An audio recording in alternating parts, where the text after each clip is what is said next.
Queridos alumnos, queridas alumnas, me alegra mucho poder volver a verles. Deseo que Dios les bendiga mucho. Eh, Buen día para los alumnos y alumnas que están en clase presencial. Y bueno, quien esté viendo en algún otro momento, Dios los bendiga. Es un placer verlos y pues disfrutar de este tiempo juntos a través de este medio. Bueno, vamos a seguir entonces comentando los siguientes versículos que tenemos por delante. Le voy a pedir a Doris, por favor, si ella puede abrir su micrófono y puede llevarnos a Dios en oración para el estudio de Bueno, esta mañana. oremos. Padre nuestro que estás en los cielos, te damos gracias una vez más, Señor, por la oportunidad de seguir aprendiendo de tu palabra.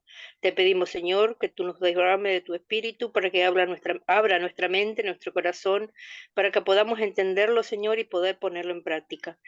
Te pedimos también, Señor, que tú bendigas al profesor que está dirigiendo la clase, le dé sabiduría y entendimiento para que él pueda conducirnos a una buena clase y también a aquellos que van a escuchar la clase grabada, estés con ellos, Señor, abriendo su mente para el entendimiento de tu palabra. Todo te lo pedimos y lo agradecemos en el nombre de tu Hijo amado Jesús. Amén. Amén. Bueno, vamos entonces, hermanos, a continuar. Yo solamente quiero preguntarles si ustedes han estado estudiando los capítulos, si han ido investigando, leyendo algún comentario del texto que tenemos por delante. Si están haciendo la tarea, recuerden que la calificación, ustedes van a saber si se la ganaron o no se la ganaron. Y es muy importante que ustedes sigan haciendo su parte de investigación, ¿verdad? Este, bueno, solamente quiero saber si aquí dentro del grupo tenemos a alguien que hable en nombre de todos para ver si están haciendo el trabajo previo de investigación.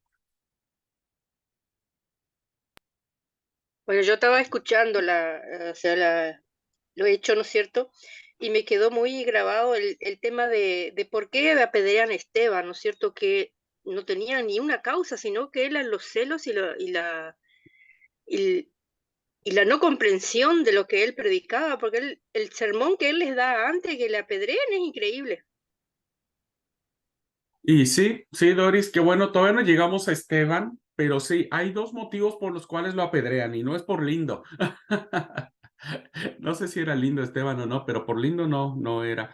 Hay dos, y vamos a ver el paralelismo que existe entre el mensaje de Jesús y el mensaje de Esteban. Y se van a dar cuenta por qué terminan matándolo, ¿verdad? Hay dos cosas que hacen que lo terminen matando. Pero eso creo que lo vamos a ver la próxima semana, Dios mediante. La próxima semana vamos a ver Esteban, Samaria y Cornelio, Dios mediante, y ahí cerramos la cursada. Pero bueno, me alegra que ya Doris ande hasta con Esteban. Nosotros todavía seguimos con Pedro, no salimos de Pedro. Bueno, seguimos, hermanos, vamos a aprovechar el tiempo. Bien, nos quedamos entonces con que los discípulos Pedro y Juan, después de haber sido amenazados de muerte, de encarcelamiento, ¿verdad? Los dejan salir en libertad. Bien, dos preguntas que hice, una pregunta que dejamos allí, ¿qué haríamos nosotros en términos de persecución? Y la otra pregunta es, ¿qué terminaron haciendo los discípulos y la comunidad de creyentes? Alguien que por favor lea eh, el capítulo 4, estamos en el 4, versículos del 23 al 31. Si tienen una versión diferente, yo lo agradezco y así lo vamos cotejando con Reina Valera, que es la versión que nosotros tenemos. Del 23, Leo, pastor. por favor, sí, del 23 al 31, por favor. Sí, en la versión A Dios habla hoy. Bueno, Pedro y Juan, ya puestos en libertad, fueron a reunirse con sus compañeros y les contaron todo lo que los jefes de los sacerdotes y los ancianos les habían dicho. Después de haberlos oído, todos juntos oraron a Dios diciendo, Señor, Tú que hiciste el cielo, la tierra, el mar y todo lo que en ellos hay. Dijiste por medio del Espíritu Santo y por boca de tu siervo David. ¿Por qué se alborotan los pueblos? ¿Por qué hacen planes sin sentido? Los reyes y gobernantes de la tierra se rebelan y juntos conspiran contra el Señor y contra su escogido, el Mesías. Es un hecho que Herodes y Poncio Pilato se juntaron aquí en esta ciudad con los extranjeros y los israelitas contra tu santo siervo, Jesús, a quien escogiste como Mesías. De esta manera ellos hicieron todo lo que tú en tus planes ya habías dispuesto que tenías que suceder. Ahora, Señor, fíjate en sus amenazas y concede a tus siervos que anuncien tu mensaje sin miedo y que por tu poder sanen a los enfermos y hagan señales y milagros en el nombre de tu santo siervo Jesús.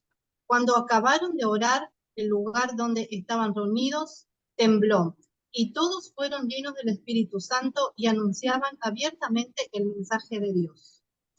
Muy bien, muchas gracias. Gracias, Karina. ¿Qué advertimos de esta narrativa? ¿Qué cosas advierten ustedes al escuchar esto que hicieron finalmente Pedro, Santiago y la comunidad?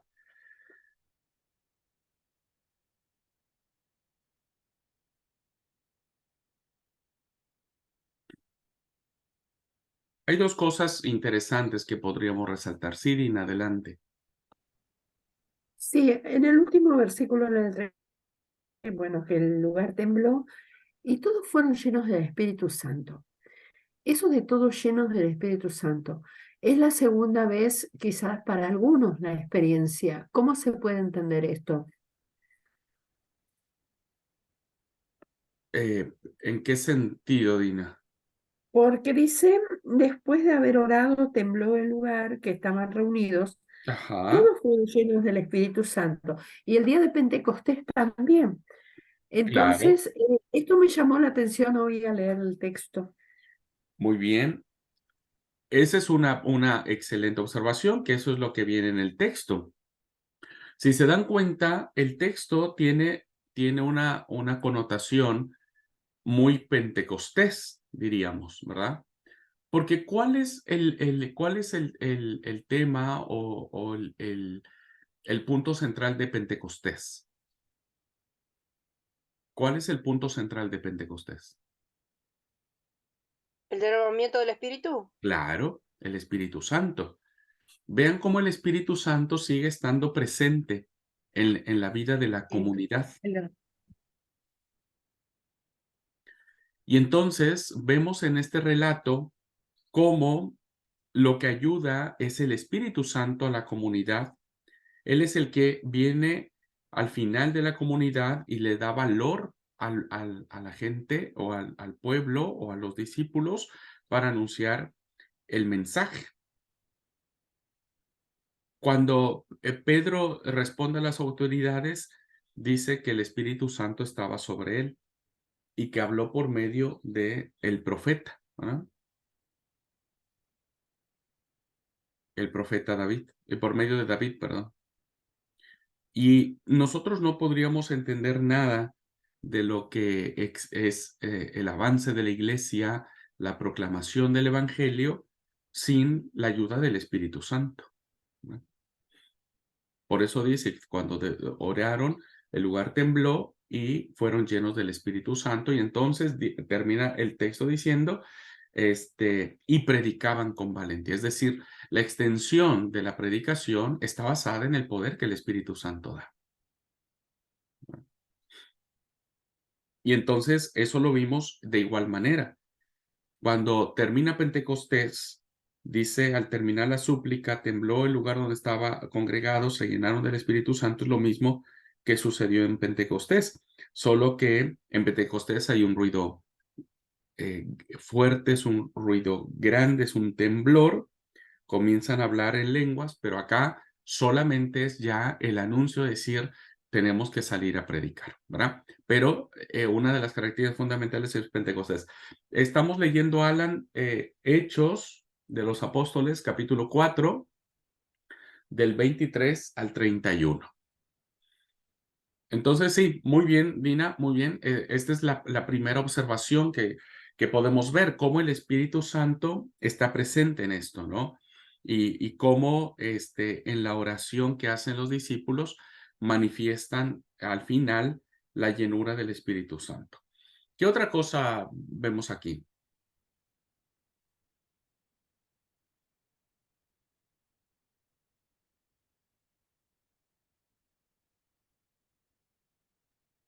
Bueno, no quiero ser la que habla sola, pero bueno, lo otro que he observado, cómo después de recibir las amenazas por parte de las autoridades, ellos salieron resueltos a la obediencia y recurrieron a Dios y obedecieron a Dios, Ujú, más allá de las amenazas. muy bien. Entonces, ¿cómo podríamos definir en términos prácticos o de vida cristiana esta oración que el pueblo hace? Bueno, sí, ¿Bere, querés decir algo? No, iba a comentar algo parecido a lo de Dina, Ujú, pero o sea, en realidad ellos tenían miedo. De alguna manera ellos estaban temerosos por las amenazas, por eso claman a Dios.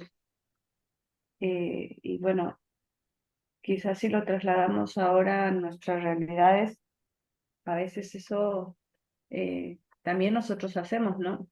ujú, Cuando estamos en angustia, en preocupación, en algún momento de aflicción, clamamos a Dios. Y bueno, a mí me llamó la atención esa parte, ¿no? Que cuando dicen ellos que se habían aliado Herodes y Poncio Pilato, lo que hacen ellos es pedir a Dios, ¿no? Que Él eh, sea el que tenga en cuenta las amenazas, ¿no? Y les permita a ellos hablar de la palabra de Dios, hacerlo con valentía. Entonces, eso me llama la atención de esta parte del texto, ¿no? Aún a pesar de su miedo, porque a cualquiera le podría producir ese temor, que no cualquiera les estaba amenazando, que ellos piden a Dios tener ese valor de poder seguir compartiendo de la... ok, ok. Sí, voy a tomar tu comentario para cerrar la idea. Eh, Karina dice la confabulación contra Jesús por parte de Herodes, Poncio Pilato, los gentiles, el pueblo de Israel. Fíjense, sí, gracias Karina, es una interesante observación. Vamos a ir viendo cómo la tensión entre el judaísmo y ahora un incipiente cristianismo empiezan a tener un jaloneo, ¿verdad? Porque nosotros no somos antisemitas, es decir, eh, nosotros no estamos en contra de los judíos. Ustedes saben que en los tiempos después de Cristo, las grandes persecuciones que se tuvieron contra los judíos era por esta animadversión que se generó en torno a lo que era el judaísmo y por eso terminaron siendo perseguidos, asesinados en los hornos de concentración, etcétera, ¿no? Pero vamos a ver cómo al principio la observación que hace Pedro respecto de la posición que tuvieron las autoridades judías y algunos judíos para crucificar a Jesús, lo hace en un tono muy, muy fraterno, es decir, bueno, hicieron ustedes esto, pero está la oportunidad de que se arrepientan. Esto es muy petrino, ¿verdad? Es muy de Pedro, porque Pedro hizo lo mismo o pasó lo mismo.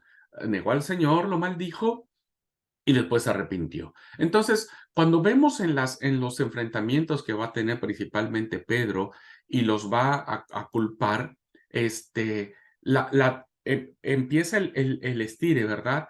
Y llega un momento en donde la posición que ahora tienen los apóstoles contra o con los judíos ya no es decir, bueno, arrepiéntanse, ¿no? Ya no es de que, bueno, vuélvanse al Señor y demás y todo va a estar bien. Ahora solamente es el señalamiento, decir, bueno, ustedes mataron al autor de vida, ustedes colgaron en un madero. Lo vamos a ver ahora en las narraciones que vienen. Y donde será el punto de quiebre, donde se romperá todo, ¿verdad? Se desparramará todo, es en la historia de Esteban, en el mensaje de Esteban, que eso ya lo vamos a ver en su momento. Así es que interesante la observación que hace Karina, y esto nos plantea, hermanos, que los cristianos no podemos culpar a todos los judíos o al pueblo judío de la muerte del Señor Jesucristo. Debemos ser muy cuidadosos con eso. Por ejemplo, los judíos mataron a Jesús. No, no, no, no, no. Lo mataron las autoridades judías, ¿verdad? Y algunos judíos, pero no fue el pueblo judío. Vuelvo a insistir, esta narrativa o esta invención de que fue el pueblo judío el que mató a Jesús, pues llevó a este pueblo a ser y a seguir siendo perseguido y rechazado, y lo vimos en su máxima expresión con los hornos de los campos de concentración, ¿verdad? Pero nosotros no somos antisemitas, es decir, nosotros no culpamos al pueblo judío de que haya matado a Jesús, ¿verdad? Sino, como dice Karina, fueron las autoridades, los jefes, los que tenían el poder, pero no el pueblo judío. ¿Se entiende esa diferencia, alumnos? ¿Puede ser claro en esa parte? No somos antisemitas, ¿ok? No estamos en contra de los judíos. Los judíos siguen siendo el pueblo de Dios. Muy bien, ahora, tomando el comentario de Bere, diciendo, tenían miedo, pues sí, evidentemente uno no podría juzgar esta parte, ¿no es cierto? Por eso piden valor, por eso piden fortaleza. Pero la pregunta es, ¿qué es lo que hace Pedro y la primera comunidad judía? Oran. ¿Se dan cuenta? La oración está presente. Es una narrativa donde siempre, en todos los momentos importantes, en todos los momentos definitivos, ¿no? Que son el quiebre, la comunidad ora. Ora.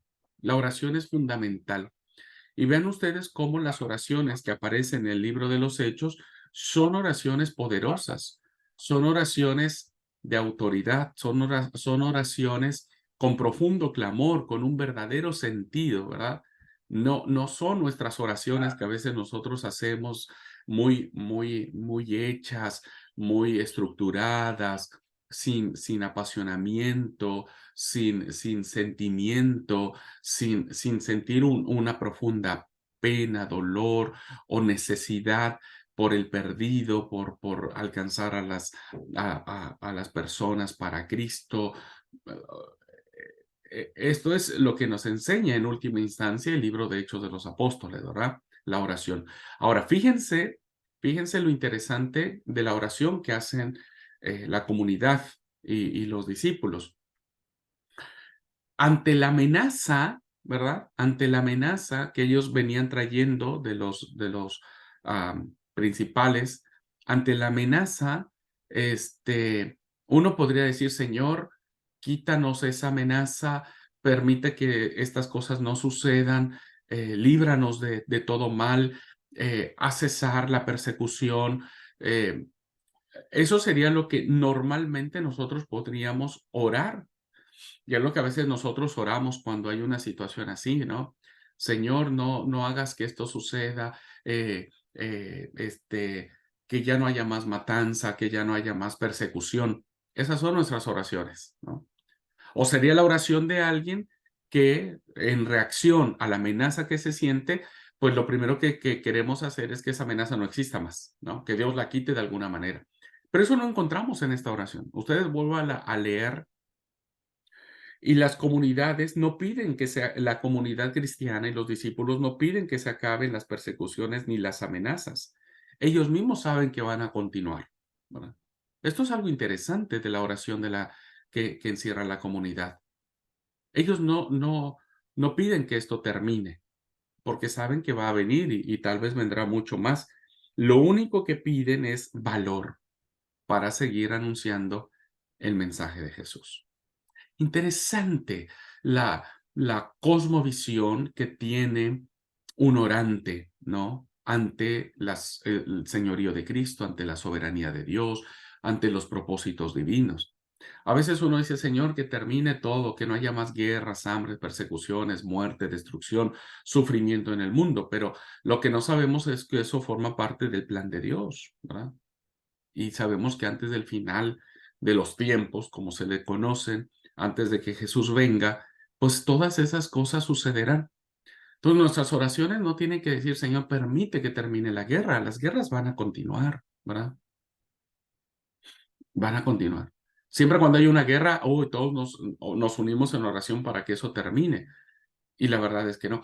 Yo recuerdo mucho un culto que tuvieron allí en Ucrania cuando se inició la guerra con Rusia, con un culto donde se reunieron varios cristianos de varias denominaciones y empezaron a cantar, ¿verdad? Empezaron a tener un culto de adoración y de avivamiento.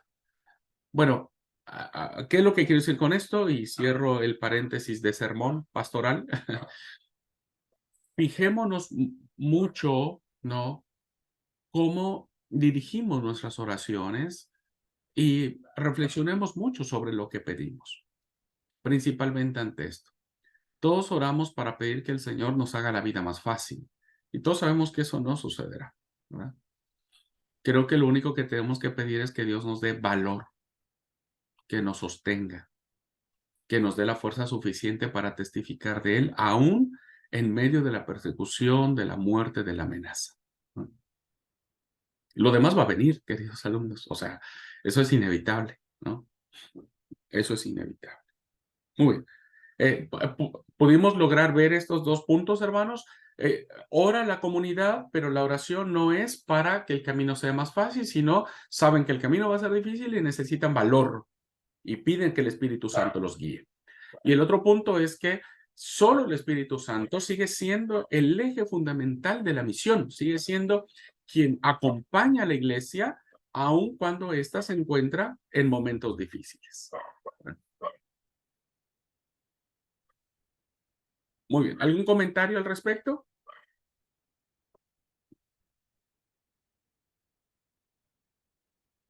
¿No? Bien, si no hay ningún comentario al respecto y más o menos pudo ser entendido este comentario sobre la oración que hace la comunidad, que espero que ustedes la hayan leído bien, ¿eh? Permiso. Porque, sí, No, lo que estabas diciendo es cierto y en realidad no es que, a ver, yo lo entendí así ahorita que lo estabas tú comentando, no es que a veces uno piensa, más bien no es que uno piense que Dios nos obliga a pasar por ciertas cosas, Él nos deja elegir y los apóstoles o la gente que estaba ahí decidieron, ¿no? Por libre voluntad, hacer lo que Dios les había encomendado, que era predicar la palabra, aún con todo lo que conllevara, porque sabían que, precisamente lo dijiste, que la voluntad de Dios tenía que ser hecha y que era esa la forma. Ellos entendían solamente que necesitaban de la mano de Dios y de la fortaleza para poder cumplir ese propósito, de poder llevar a cabo los planes de salvación. Y a veces a nosotros se nos olvida, ¿no? Esa parte, lo dijiste bien cierto, siempre pedimos que el Señor nos libre de todas esas cosas, de todas las inclemencias que pueda haber en la vida, cuando deberíamos de pedirle que solamente su voluntad sea hecha y que nos siga dirigiendo como a ellos de su mano, que nos siga dando la fortaleza que necesitamos para poder cumplir el propósito al que hemos sido llamados. muy bien, gracias, Bere, por completar la idea que venimos manejando. Bueno, vamos entonces a leer ahora, vamos a hacer una unidad de idea y vamos a leer del versículo 32 hasta el versículo 11, ¿verdad? 32, 11. Y vamos a detenernos un poquitito para analizar esta porción. Bueno, entonces alguien que lea, por favor, del 32 al 37 del capítulo 4 y luego alguien del capítulo 5 del 1 al 11. ¿Ya? Pero lo vamos a leer Leo, así, como una idea. sí, Sí, sí. leo capítulo 4, 32 en adelante en NBI. 37, NBI. Muy bien. Todos los creyentes eran un solo sentir y pensar. Nadie consideraba suya ninguna de sus posiciones, sino que las compartían. Los apóstoles, a su vez, con gran poder seguían dando testimonio de la resurrección del Señor Jesús. La gracia de Dios se derramaba abundantemente sobre ellos, pues no había ningún necesitado en la comunidad. Quienes poseían casa o terrenos los vendían, llevaban el dinero de la venta y lo entregaban a los apóstoles para que se distribuyera a cada uno según su necesidad. José, un levita natural de Chipre, a quien los apóstoles llamaban Bernabé, que significa consolador, vendió un terreno que poseía, llevó el dinero y lo puso a disposición de los apóstoles. Gracias. Capítulo 5 del 1 al 11. ¿Alguien que lea, por favor? Leo. Ah, Había cierto hombre, esa es en Nueva Traducción Viviente. ¿Mm? Había cierto hombre llamado Ananías, quien junto con su esposa Zafira vendió una propiedad y llevó solo una parte del dinero a los apóstoles, pero afirmó que era la suma total de la venta. Con el consentimiento de su esposa, se quedó con el resto. Entonces Pedro le dijo: Ananías, ¿por qué has permitido que Satanás llenara tu corazón? Le mentiste al Espíritu Santo y te quedaste con una parte del dinero. La decisión de vender o no la propiedad fue tuya, y después de venderla, el dinero también era tuyo para regalarlo, ¿o no? ¿Cómo pudiste hacer algo así? No nos mentiste a nosotros, sino a Dios. En cuanto Ananías oyó estas palabras, cayó al suelo y murió. Todos los que se enteraron de lo sucedido quedaron aterrados. Después unos muchachos se levantaron, lo envolvieron en una sábana, lo sacaron y lo enterraron. Como 3 horas más tarde, entró su esposa sin saber lo que había pasado. Pedro le preguntó: ¿Fue este todo el dinero que tú y tu esposo recibieron por la venta de su terreno? Sí, contestó ella. Ese fue el precio. Y Pedro le dijo: ¿Cómo pudieron ustedes dos siquiera pensar en conspirar para poner a prueba el Espíritu del Señor? De esta manera, los jóvenes que enterraron a tu esposo están justo afuera de la puerta. Ellos también te sacarán cargando a ti. Al instante, ella cayó y murió. Cuando los jóvenes entraron y vieron que estaba muerta, la sacaron y la enterraron al lado de su esposo. Iglesia y de todos los que oyeron lo que había sucedido. Muchas gracias, Alan. Muy bien. ¿Qué les parece esto?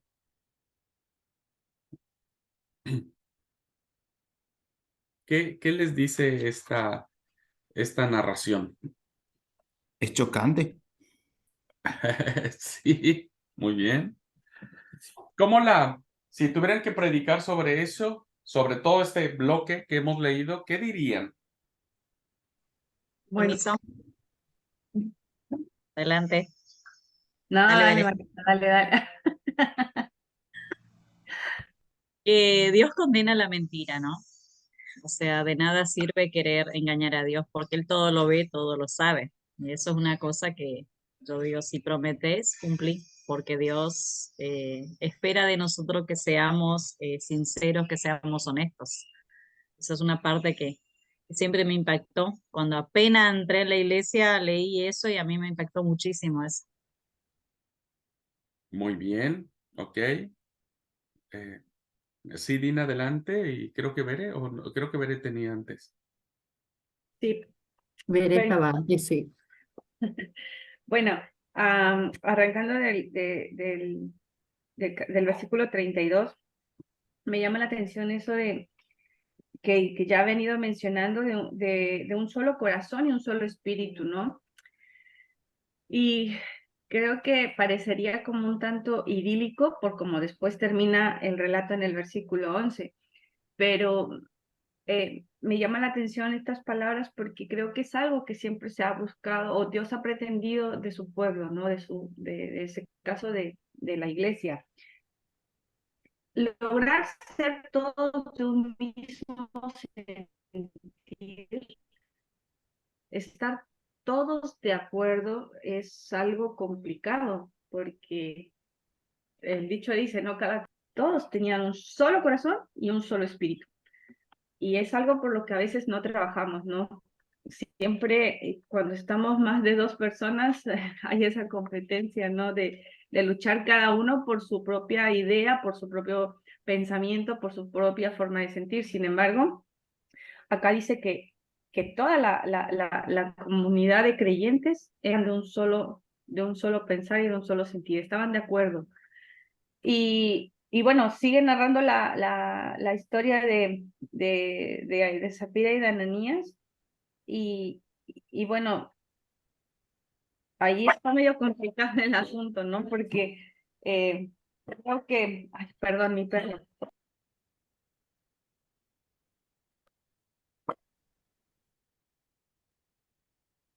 Vamos a ver si me deja el perro hablar. Creo que en este sentido, a ver,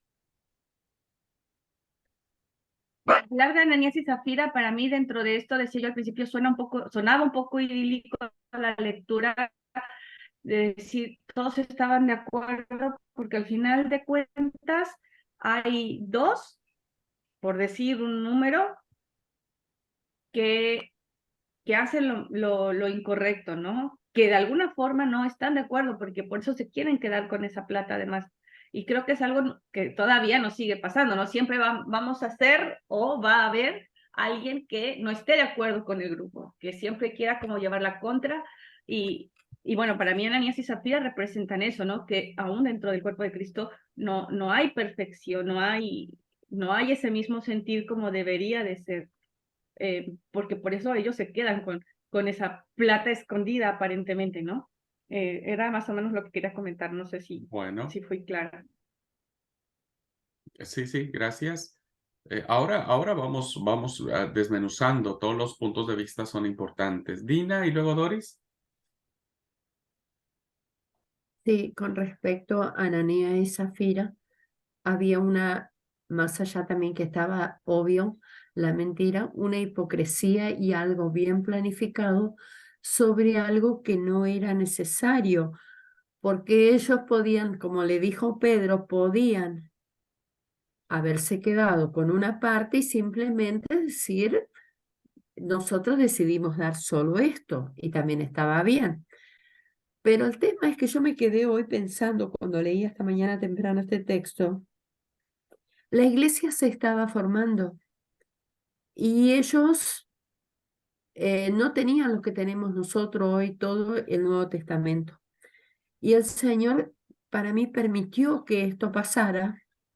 ¿Cómo y por qué pasó? No lo sé. Pero para que se vaya formando una disciplina y también el respeto, porque esto hubiera salido y esto fue una forma de marcar disciplina en algo que comenzaba. Hoy no se da esto. En todos los comentarios que he leído decía que si todos nos íbamos a caer por una mentira, estaríamos muriendo cada rato. Pero era como marcar una disciplina y un orden. Muy bien, ok. También interesante el punto de vista de Dina. Perfecto. Doris. Sí, me pareció lo que dijo Dina, que fueron juzgados por su hipocresía y por mentir a Dios, no por retener parte de la heredad, porque como dijo Pedro, que ellos podían haberse quedado con un tanto, que no era necesario que dieran todo, pero ellos tenían que haber sido honestos. El hecho de ser honesto, de ser íntegro, yo creo que es una de las principales cosas de un cristiano. Muy bien, ok, perfecto. En esa línea igual que Dina planteaba. Van unidos los comentarios. Alan. Sí, ahora escuchando un poco los comentarios, se me vino a la mente decir que es el único pecado que Dios no perdona es la blasfemia contra el Espíritu Santo. Y en este sentido, al no ser honesto y negar esto al Espíritu Santo, fue como una blasfemia hacia el Espíritu. Por lo tanto, Ananías y Zafira terminaron muriendo. Es lo que puedo opinar. Ok, gracias amigo. Interesante también, porque es una apreciación que tiene que ver con el Espíritu Santo, porque Pedro le reclama, ¿va? Le mentiste al Espíritu Santo. Ok. Karina dice en el chat, trata sobre la vida económica de la iglesia primitiva. Interesante. Y enseña que la iglesia no es perfecta. La iglesia primitiva se componía de personas imperfectas. También interesante el punto de vista en ese sentido. Bueno, pero pasaron por alto un dato interesantísimo, queridos alumnos, ¿verdad? ¿Puedo rescatar algo de Bernabé? Bueno, ese es el punto que muchos no tocamos, porque por eso la Que, lectura es una claro, lectura arranca la unitaria. generosidad de Bernabé. Claro, porque, a ver, en teoría esto del mismo sentir me llama la atención porque, y habla sobre cosas materiales incluso, y lo que hace Bernabé es vender lo que él tiene para darlo.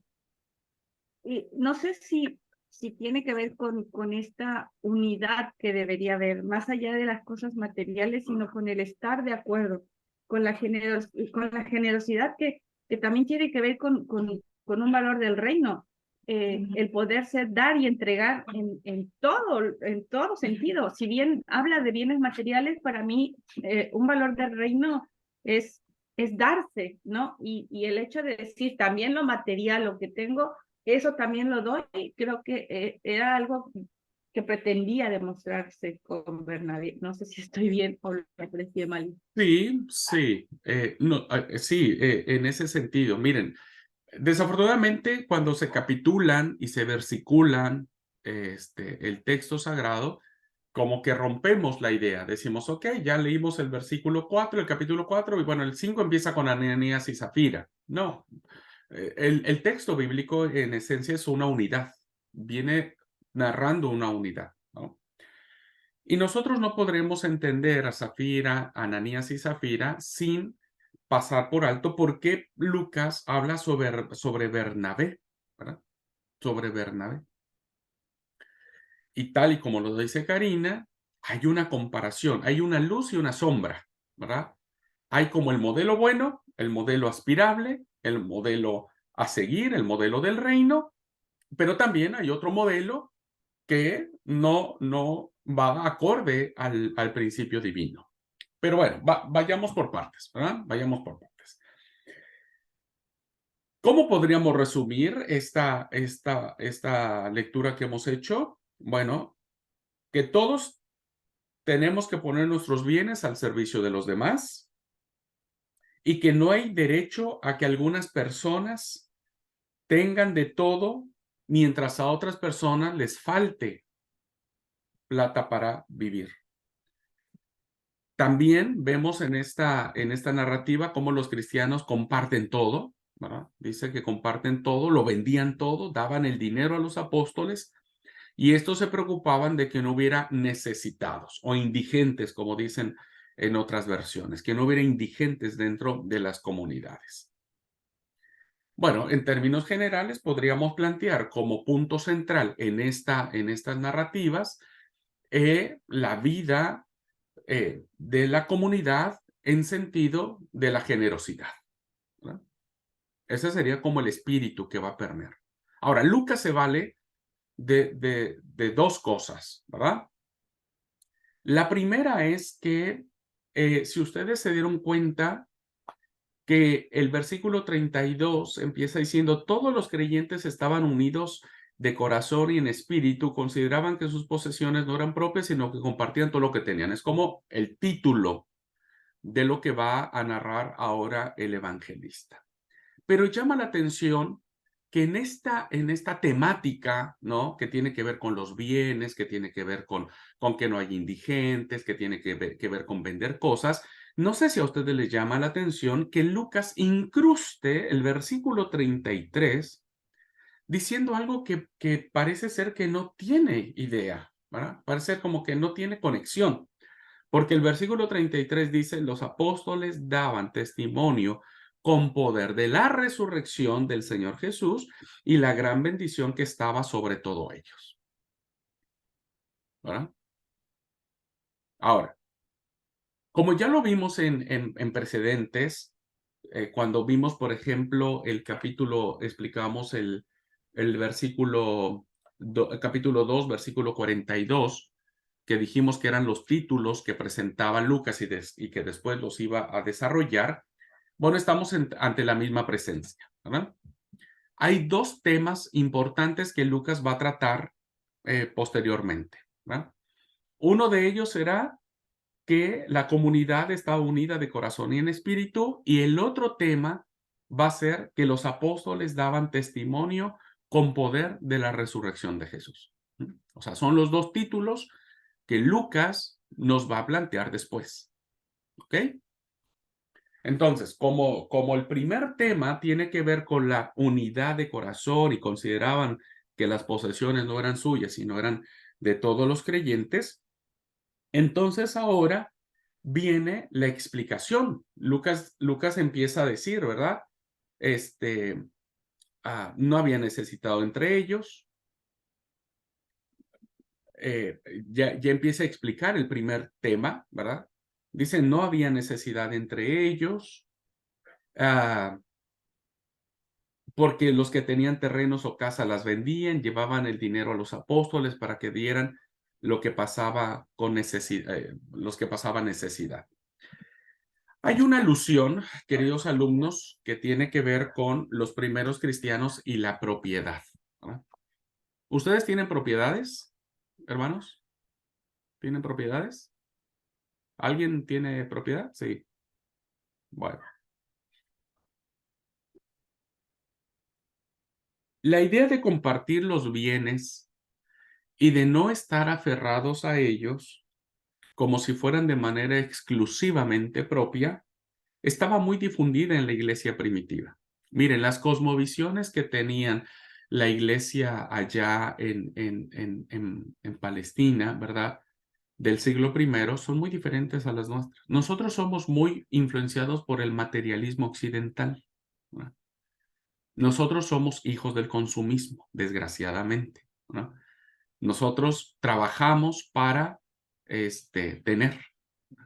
Entonces, lo que es nuestro, ¿verdad? Mi terreno, mi casa, mi auto, mi negocio es mío. O sea, vivimos en una sociedad consumista. Y entonces a veces entramos en esa competencia de decir, bueno, yo necesito tener porque el otro tiene, ¿no? O yo necesito sobresalir porque el otro está sobresaliendo. O yo necesito tener esto porque como este sí tiene y yo no tengo. Inconsciente o conscientemente entramos en esta competencia de comercial, ¿verdad? De una idea de apropiación. Entonces, por eso en esta sociedad consumista somos lo que tenemos.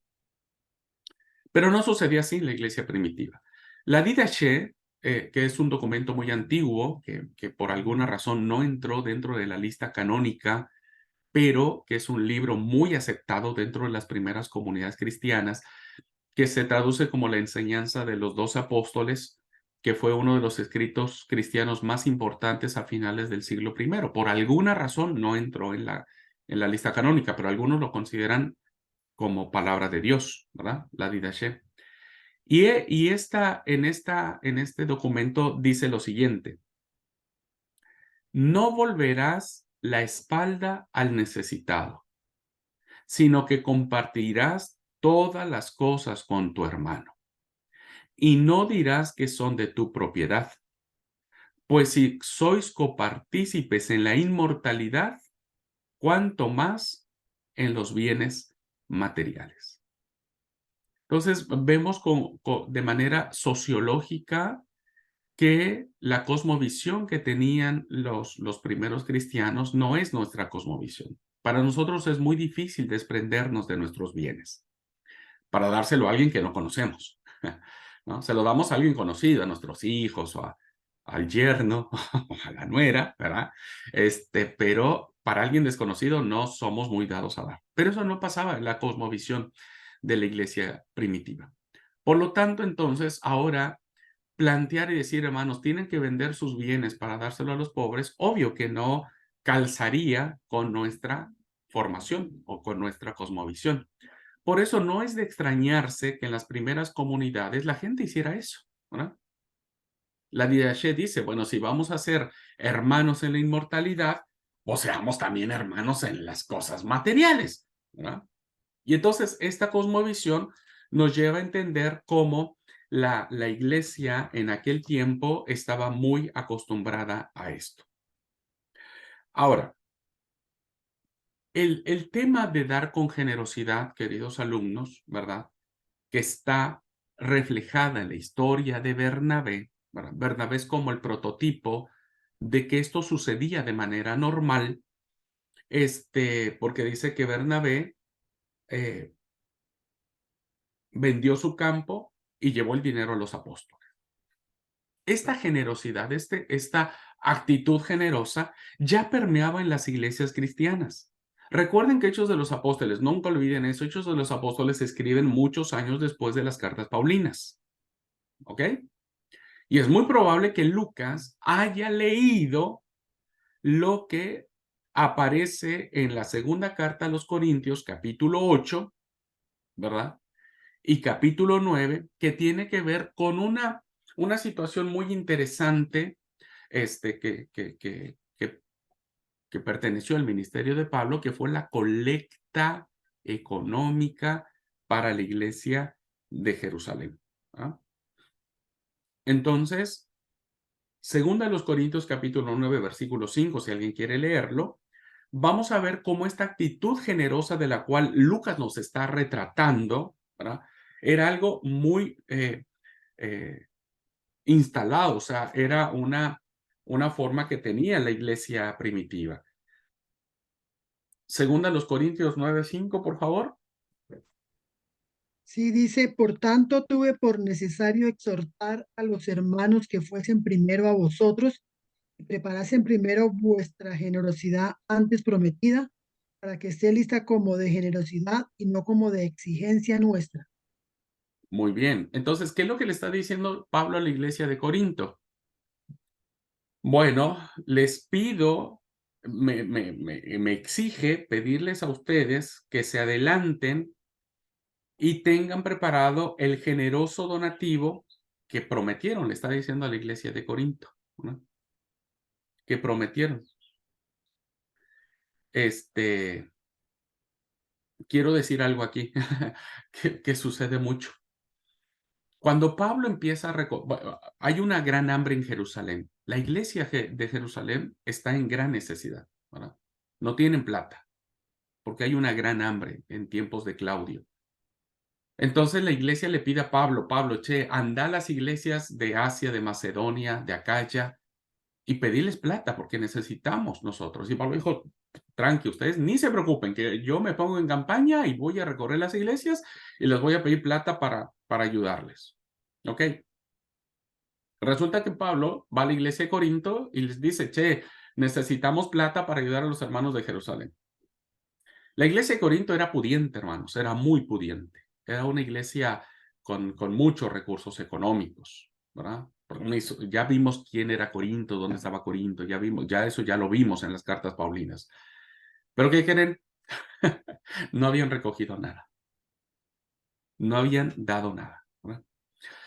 Entonces Pablo cuando se entera dice, pero la pucha, che, estos que tienen plata, ¿viste? No han hecho nada. Bueno, me imagino que Pablo respiró hondo y dijo, no me puedo pelear con los hermanos en Corinto, entonces voy a tratar de tragarme el enojo y voy a decirles, miren, ahora que yo vaya, hagan un ahorro, o sea, tomen plata que ustedes tienen, pongan la parte, ¿no es cierto? Porque ustedes prometieron ayudar a la iglesia en Jerusalén. Entonces, cuando la iglesia de Jerusalén, fíjense lo que dice Pablo, cuando la iglesia de Jerusalén escuche que la iglesia de Corinto dio, pues darán gracias, va a decir, wow, qué hermoso que nuestros hermanos de Corinto pudieron dar. ¿Qué está haciendo Pablo? Pues le está tapando la espalda a la iglesia de Corinto, realmente. Pablo le está diciendo, yo no quiero que Jerusalén se entere de que los corintios, que tienen toda la plata del mundo, pues no quisieron ayudarles. ¿verdad? Por eso Pablo dice, así estará a punto y parecerá generosidad, o sea, parecerá de que dijeran, oh, sí, los corintios dieron tal o cual plata, ¿verdad? En vez de que yo se los pida a regañadientes, o sea, les esté detrás diciendo, che, ya juntaron la plata, ya juntaron la plata, ya juntaron la plata, ya juntaron la plata. Realmente, queridos alumnos, sucede hoy en día, bueno, a ver, voy a decir con mucho tiento, ¿verdad? No voy a hablar de iglesias, porque si no voy a personalizar y no se trata de eso, pero a veces la experiencia nos dice que los que más tienen, menos dan. Y los que menos tienen son los que más dan. Porque las iglesias de Acaya y de Macedonia, que eran más pobres, ellas dieron la plata para ayudar a la iglesia de Jerusalén. No sé si a lo mejor estoy diciendo algo, pero al menos ya en tiempos bíblicos se daba eso entre las iglesias, ¿verdad? No sé aquí entre nosotros, pero a veces pasa que el que más tiene, menos da, y el que menos tiene, da todo, ¿verdad? Y no te pregunta para qué ni para cuándo, pero el que tiene, a ver, ¿para quién va a ser? ¿Cuánto va a ser? Es mucha plata, ¿y por qué no hacen esto? ¿Y por qué no hacen lo otro? Y te ponen 1000 peros, ¿no? 1000 peros. Y el que no tiene dice, sí, cómo no, aquí está, listo, ya está. Lo quería resaltar, ¿no?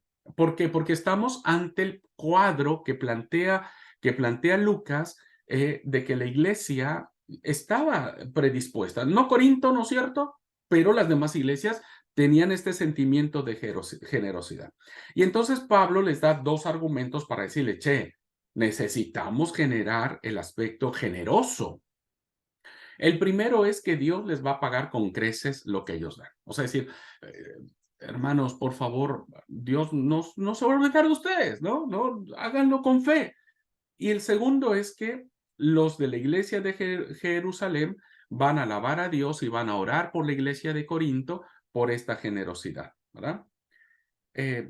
Yo sé que es una lectura muy larga, pero bueno, a lo mejor no la vamos a hacer aquí. Pero lean por favor del versículo 6 al versículo 15 de 2 Corintios, donde estamos, capítulo 9, y se van a dar cuenta de todo este aspecto de generosidad. Bueno, alguien, rápido, manos, que tenga la lectura rápida. Recuerden, el título que estamos desarrollando y que lo estamos viendo en el ejemplo de Bernabé es cómo la iglesia se unía cuando había necesidad, ¿verdad? Que esto fue mucho Leo, antes de que Lucas... Sí, sí, capítulo 2 Corintios 9, del 6 al 11. al 15. Al 15, bueno, dice así, el dador alegre. Pero esto digo, el que siembra escasamente también segará escasamente, y el que siembra generosamente, generosamente también segará. Cada uno dé como propuso en su corazón, no con tristeza ni con necesidad, porque Dios ama al dador alegre. Y poderoso es Dios para hacer que abunde en vosotros toda gracia, a fin de que teniendo siempre en todas las cosas todo lo suficiente, abundéis para toda buena obra. Como está escrito, repartió, dio a los pobres, y su justicia permanece para siempre. El que da semilla al que siembra y pan al que come, proveerá, multiplicará vuestra sementera y aumentará los frutos de vuestra justicia, para que estéis enriquecidos en todo para toda libertad, la cual produce por medio de nosotros acción de gracias a Dios, porque la administración de este servicio no solamente suple lo que a los santos falta, sino que también abunda en muchas acciones de gracias a Dios, pues por la experiencia de esta administración glorifican a Dios por la obediencia que profesáis al Evangelio de Cristo y por la libertad de vuestra contribución para ellos y para todos, asumiendo en la oración de ellos por vosotros a quienes aman a causa de la superabundante gracia de Dios en vosotros. Gracias a Dios por su don inefable. Muy bien, hermanos. Vean entonces la grandísima exhortación que da Pablo sobre los efectos de la generosidad. Entendiendo esto, vamos a entender entonces la historia de Ananías y Zafira, ¿verdad? Me da risa porque a veces los directores de culto, cuando llega el momento de las ofrendas, citamos este texto, ¿no? Cada uno dé conforme propuso en su corazón, porque Dios ama al dador alegre. Y siempre decimos, vieron, hermanos, Dios siempre da con alegría. Lo que no sabemos es que Pablo le está diciendo a una iglesia remesquina, a una iglesia que se está haciendo la que no mira, ¿viste? Y entonces Pablo le está diciendo en un tono irónico realmente, o sea, ustedes no están dando alegremente, sinceramente, ustedes están acá, le estoy sacando la plata a tirabuzón. Bueno, ya, ahí dejamos. Pero es interesante cómo a veces tomamos un texto y no entendemos el contexto y realmente cuando alguien dice eso en la iglesia es porque debe saber que la iglesia está siendo mezquina, ¿verdad? Y entonces uno le dice, Permítame. hermanos, dejen de poner el ceño fruncido cuando pasa el cesto de las ofrendas, ¿viste? Dejen de hacer ese ceño y vean que Dios, cuando alguien da con generosidad, la gente glorifica a Dios, ¿verdad? Y el pastor también, porque cuando se le paga al pastor de los diezmos, pues dice, gracias a Dios tengo para comer. Bueno, Permiso. sí, sí. A mí lo que me llama la atención, por ejemplo, el tema de Ananías y Zafira es, por ejemplo, que nadie le impuso a ellos que ellos vendieran esas cosas, Claro. ¿no es cierto? Que dieran todo. Lo que llama la atención ahí fue la actitud mezquina que tuvieron, ¿no? Porque si hubieran dicho, fueran realistas, fueran sinceros, mira, nosotros vendimos por 100 pesos, pero vamos a dar, entramos de acuerdo con mi esposa en dar 50, no pasaría nada. Pero los dos mintieron, era toda la plata. Entonces, yo voy a eso, que Dios quiere que vos seas íntegro, sincero en esa parte. Muy O bien. sea, cuánto te propusiste dar y lo que te propones a dar, dalo de corazón. A eso es lo que yo voy a decir. Lo que te propones dar, dalo de corazón. No mezquinando y no mintiendo, porque y ahí fue eso, ¿no es cierto? O sea, como que ya armaron, ¿no? Todo atrás, ¿no es cierto? Vamos a decir, bueno, vendimos por tanto y eso. O sea, estaban mintiendo. Y eso es lo que Dios no quiere de nosotros. Muy bien, muy bien. Y esto, Marisa, me alegra mucho el comentario que vos haces, porque entonces esto nos coloca a nosotros en una situación. Miren, a ver, lo chocante es lo siguiente, ¿verdad? Lo chocante es lo siguiente. Era tanto el desatino que tuvo Ananías y Zafira que tuvieron que ser muertos, o sea, que tuvieron que ser, mm, pues sí, enterrados. ¿Fue tanto? A ver, esta pregunta nos plantea dos cosas. Una, si la narración que estamos teniendo es histórica. Es decir, que sí efectivamente vivió un tal Ananías, que sí efectivamente vivió una tal Zafira, y que sí se murieron por esta situación. Esa es una postura que los comentaristas plantean y dicen, sí, es un evento histórico, sí hubo tal cosa y sí se murieron tales personas. Pero los que están en contra de que haya sido una narración histórica y que creen que sea una historia elaborada por Lucas, ¿no? Plantean que es muy difícil entender que una acción de esa naturaleza haya provocado la muerte de dos personas. ¿Por qué? Porque si lo vemos desde esa perspectiva, entonces podríamos caer en la herejía de Marción. Es decir, estamos viendo un Dios que no tiene mucho humor, que digamos, no tiene mucha paciencia, como que es un Dios que no tiene mucho para perdonar, ¿verdad? Es decir, ok, hiciste eso, cometiste eso, sácatelas. Le bajó el palo y a la muerte, vamos, ¿no?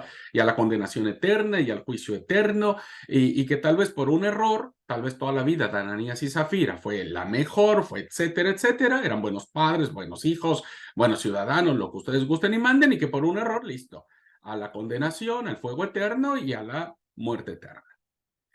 Eso es un planteamiento muy interesante que habría que analizarlo, ¿no? No podríamos pensar en un Dios así, desde mi punto de vista, ¿verdad? No es un Dios de mecha corta, que no les da la oportunidad de arrepentirse, de hacer penitencia, etcétera, como lo vamos a ver ahora. Segundo, ¿dónde queda el tema del perdón y de la gracia ante las situaciones más complejas y más difíciles, ¿no? Cuando hablamos de la blasfemia del Espíritu Santo que aparece en los evangelios, tiene otra connotación muy diferente a la que estamos viendo ahora, ¿no? No ha blasfemado, has engañado al Espíritu Santo. El tema no es la blasfemia, es el engaño. Engaño del cual todos, de alguna manera, hemos engañado a Dios, de alguna manera, y más cuando diezmamos, ¿no? El tema es el engaño. Ahora, quiero salir de ese embrollo, queridos alumnos, porque no hay una definición muy clara si es un evento histórico o es una narración que Lucas elabora para dar una idea mucho más clara, ¿verdad? Lo que sí puedo decir es lo que quiere decir el autor. ¿Qué podríamos decir aquí? Miren, hay algo bien curioso que encontramos en la narrativa que hace el evangelista, ¿verdad? Lo que encontramos aquí, queridos alumnos, es el primer pecado que se comete dentro de la comunidad cristiana. Hasta el capítulo 5, desde el capítulo 1 hasta el capítulo 5, todo era el paraíso. Todo era perfección. Se reunían a las casas, oraban, celebraban la cena del Señor, comían juntos. Era un estado paradisiaco. ¿Les suena algo eso, esa palabra? ¿Qué podríamos, permítame plantear una perspectiva de la narración?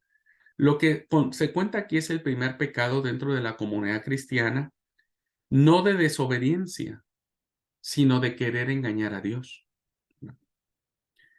Y lo mismo sucede con Adán y Eva en el paraíso. Finalmente, la acción que tiene Adán y Eva de querer engañar a Dios en tratar de justificarse del por qué comieron el fruto prohibido, entonces vino la condena de la muerte. Realmente lo que Lucas nos está haciendo es transportándonos a lo que sucedió en el Génesis. Y que la muerte entró por querer no solamente desobedecer a Dios, sino porque el engaño ha estado presente en el ser humano. Uno se autoengaña diciendo, bueno, es que yo lo hice porque pensé, porque Eva me dio, porque creí que sí, que no. Y entonces eso llevó a la desobediencia y la desobediencia trajo la muerte. Por eso Pablo dijo que por un hombre entró la muerte al mundo. ¿Qué vemos aquí, hermanos? Pues la consecuencia, seguimos estando en la consecuencia de muerte y que solamente Dios puede liberarnos de esta condición de muerte. ¿Y qué es lo que nos está diciendo Lucas?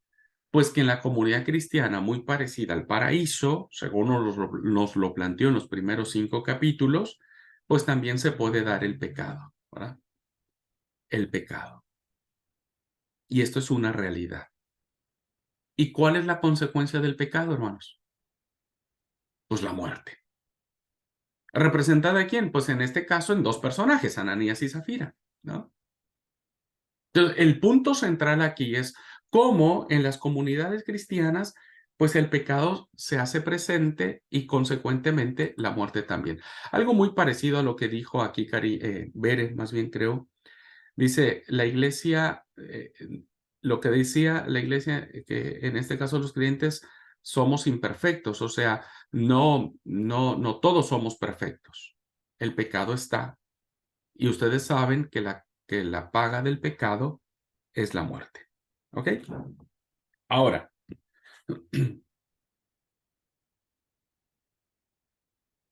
¿cómo se relaciona esto con la generosidad? Pues el pecado más grande, queridos hermanos, que encontramos es no ver por tu hermano, haciendo esta alusión del paraíso. ¿Cuál fue la primera consecuencia del pecado en el paraíso? ¿Cuál fue la primera consecuencia del pecado del paraíso? Se rompe la relación con Dios, con el ser humano y con la creación. Ajá, pero ¿dónde se materializa? ¿Cómo, cómo con La un don muerte utiliza? de Abel. Claro, claro, ¿no? En la muerte de Abel. Y nosotros ya vimos ese pasaje, ¿no? ¿Cuál es realmente el gran problema? ¿Dónde está tu hermano? Los aspectos generosos, hermanos, tienen que ver con tu hermano. ¿Dónde está tu hermano? En el caso del caso bueno, diríamos, de la luz de Bernabé, Bernabé sabía dónde estaba su hermano, quién era su hermano, y por eso vende y trae todo y se lo da a los discípulos. En el caso de Ananías y Zafira, no. ¿No? Karina dice el precio de la gracia. Pues, supongo que en relación al perdón que Dios nos otorga, ¿no? Lucas no nos describe una iglesia con una bella vida espiritual, pero no ideal. Claro, porque, hermanos, escúchenme, ¿cuál es el verdadero sentido de la iglesia? Pues tu hermano, tu prójimo, el otro. Eso es. Porque la iglesia excluye el egoísmo. La generosidad es lo contrario al egoísmo, ¿no? Ahora, fíjense, había una costumbre en la época de Jesús de una comunidad llamada los esenios, ¿verdad? Que eso también ya lo vimos. Los esenios era una comunidad que se apartaba de las ciudades, de las grandes urbes y se iba a refugiar en lugares solitarios, principalmente el desierto, ¿verdad? Principalmente el desierto. Bueno, en este grupo religioso muy importante en los tiempos de Jesús, ellos también tenían todo en común. Esa era una regla de los esenios, tener todo en común. Pero también dentro de las comunidades esenias se dieron casos de mentira, ¿verdad? Muy propio de Ananías y Zafira, o sea, mentían respecto de sus propiedades. ¿Qué creen que hacían los esenios? ¿Verdad? ¿Qué creen que hacían los esenios cuando alguien hacía lo mismo que Ananías y Zafira? Bueno, no los mataban o no se morían, básicamente. Les prohibían comer con la comunidad durante un año, no podían estar juntos con todos, ¿verdad? Los excluían. Les reducían la ración de pan a la cuarta parte, y esto era como una muestra de castigo, diríamos, por haber engañado respecto de las propiedades que ellos tenían. Uno podría pensar, si esta era la costumbre muy difundida en este grupo religioso en el tiempo de Jesús, pues Pedro pudo haber sido hecho lo mismo con Ananías y Zafira, ¿no? La pregunta es, ¿por qué no lo hace? Y entonces la respuesta es, porque en esta narración lo que Lucas hace es enseñarnos que engañar a Dios, quedándose con parte de los bienes para cuidar a tu hermano, es un pecado enorme. Ahora, voy a decir el siguiente planteamiento. ¿Por qué toda esta narrativa de los bienes que vendió a Ananías y que no reportó y que luego Zafiras todo viene en función de la propiedad? ¿Se dan cuenta? O sea, todo viene en función de la propiedad, todo viene en función de los bienes, todo viene en función de que eso que podía haber vendido Ananías y Zafira sería para, como dijo en el título de Lucas, para que consideraban que sus posesiones no eran propias, así que compartían todo lo que tenían. Ahora, la pregunta o lo que quiero comentarles es lo siguiente. ¿Se acuerdan ustedes qué pasaba en Corinto con la cena del Señor? ¿Cuál era el problema que había en la iglesia de Corinto cuando se hacía el tema de la cena del Señor? Bueno, el problema era que algunos se adelantaban, llevaban su comida, comían y pasaban de excesos y no pensaban en las personas pobres, los descuidaban. Excelente, ¿verdad? Ahora, se dice que en este tema era que había que vender los bienes para darlo a los pobres y cuidar de tu hermano, ¿verdad?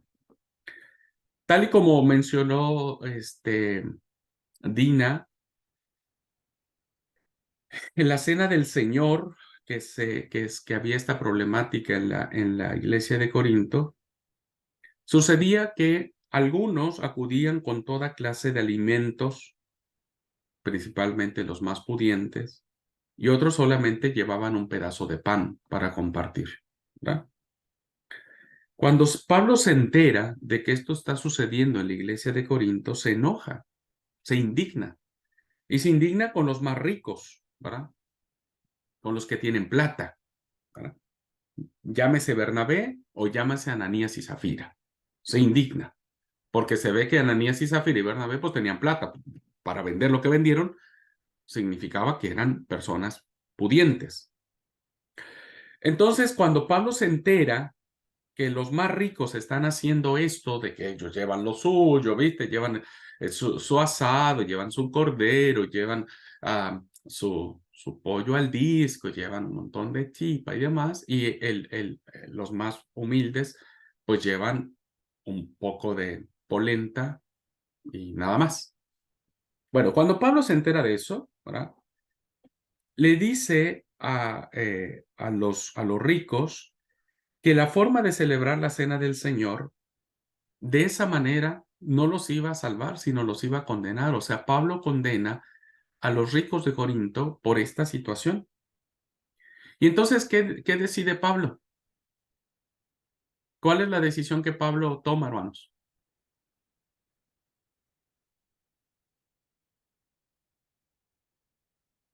O sea, Pablo les reta a los ricos, dice, che, no hagan eso, ¿qué les pasa?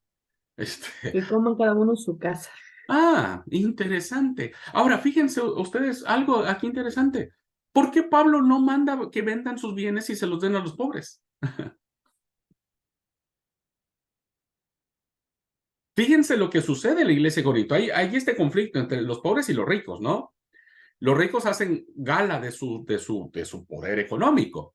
Los pobres, pues evidentemente lo que pueden llevar. Pero vean que la solución que Pablo hace no es de que Pablo no le dice, bueno, listo, ustedes tienen que ser como Bernabé y tienen que vender sus bienes y que no haya ningún necesitado entre los pobres. Esa no fue la solución de Pablo. Pablo les dijo, ¿saben qué?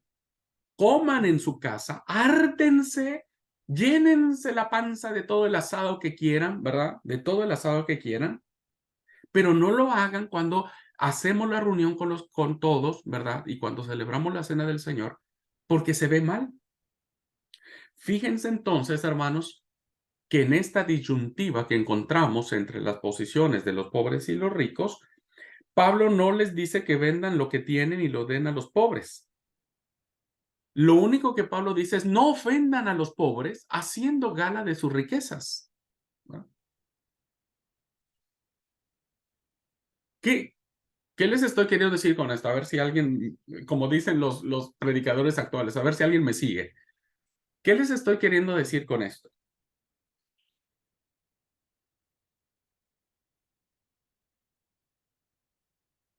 Pues que Pablo no está obligando a vender los bienes a los ricos, como nos lo plantea Lucas.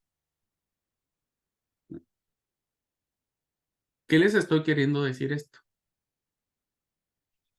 Que cuando Pedro habla con Ananías y Zafira, tampoco obliga a Ananías y a Zafira a vender sus bienes. ¿Cuál es el principio que encontramos en esta narración? La gente entregaba sus bienes porque quería. Por eso por eso Pedro le dice a Ananías, en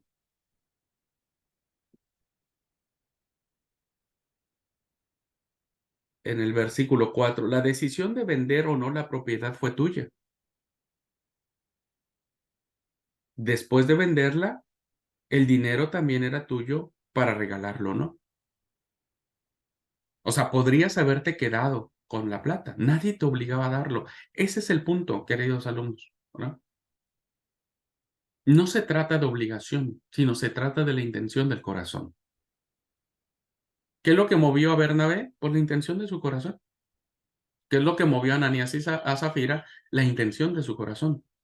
¿Dios mató a Ananías y a Zafira? No. Fue la intención de su corazón. Fue la decisión que el ser humano sigue teniendo hasta ahora de decidir por Cristo. No, si decide por Cristo será salvo, si no decide por Cristo será condenado. ¿Me explico, hermanos?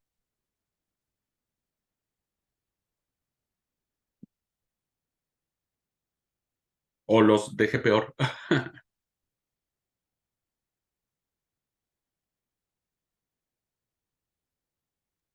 Sí, yo la entendí así también, porque, o sea, no en ningún momento dice que eran obligados a dar, o sea, que cada uno disponga, ¿no es cierto?, que vea, pero lo que fue ahí, por ejemplo, la mentira que hicieron, ¿por qué no dieron todo? ¿Por qué mintieron que sí dieron todo y no era así? O sea, es lo mismo, por ejemplo, el tema del diezmo, a nosotros nadie no nos obliga a dar el diezmo, nosotros lo damos de corazón. ¿Y por qué entonces vamos a mentir si que cosechamos tanto, hicimos tanto y vamos a dar solo eso? O sea, está en nosotros, ¿no? Yo le entiendo clarito esa parte. Ujú. Por eso, gracias Marisa, precisamente esta narrativa, esta historia, lejos de desviarnos y por qué se murió Ananías y Zafira, si se murieron o no, si fueron personajes principales o no, era la intención de Lucas de decir, miren, la consecuencia de la paga del pecado seguirá siendo la muerte. Y la decisión sigue siendo tuya y mía. Bernabé decidió vender para su hermano. Ananías y Zafira decidieron no darlo todo, o sea, porque dieron una parte. Pero Pedro les recrimina eso. ¿Por qué hicieron eso? O sea, de última, si se hubieran vendido, o si hubieran vendido el terreno y no hubieran traído nada, listo, no pasa nada. Nadie los iba a juzgar, nadie los iba a condenar. Fue la intención de su corazón. Y entonces, depende, hermanos, dónde está nuestro corazón, dijo el Señor Jesús. Allí está tu tesoro. Muy bien. Ese sería mi aporte para explicar esta narrativa de Ananías y Zafira versus Bernabé. En este primer título de que todos tenían todo en común. Muy bien, pues si no hay algún otro comentario, otra aportación que quieran hacer a esta narrativa, vamos al receso y volvemos con los siguientes versículos.